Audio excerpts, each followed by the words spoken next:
عاملين ايه؟ يا رب تكونوا بخير. لو جينا فكرنا مع بعض دقيقة كده هنلاقي مفيش حاجة تستاهل خالص في الدنيا ان انت تضحي عشانها غير نفسك او مستقبلك او حياتك الشخصية. ممكن تضحي عشان شخص تاني، لا بجد مش هتستفاد اي حاجة.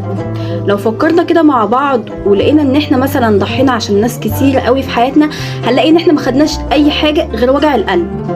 هنلاقي ان احنا ما استفدناش اي حاجة غير ان احنا ضيعنا وقت على ناس ما تستاهلش. تمام؟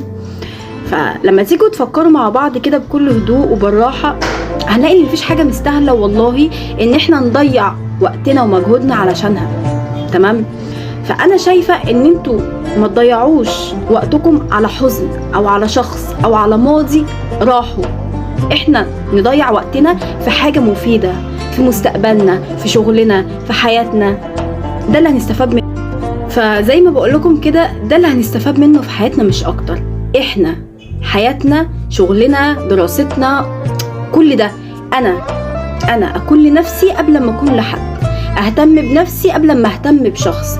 اهتم بحياتي وبدراستي ومستقبلي وشغلي قبل ما اهتم بحد تاني. لان انا مش هاخد اي حاجة من حد بجد غير وجع القلب. مش كل الناس كويسة، ومش كل الناس بتحب لك الخير، ومش كل الناس هيقفوا معاك، ومش كل الناس هيساعدوك على نجاحك. فليه؟ لا، انا اركز على نفسي وبعدين ابقى اشوف الاطراف التانية. ففكروا كده مع بعض في الكلام اللي انا بقول لكم فيه دوت، او الكلام اللي بحكي لكم عنه. مفيش حاجة مستاهلة في الدنيا بجد ان احنا نضحي عشانها غير روحنا. تمام؟ فحاولوا على قد ما تقدروا تركزوا على مستقبلكم وعلى حياتكم الشخصية احسن ما تركزوا على حياة الناس، او تهتموا بناس هم اصلا مش حاطينكم في دماغهم. بس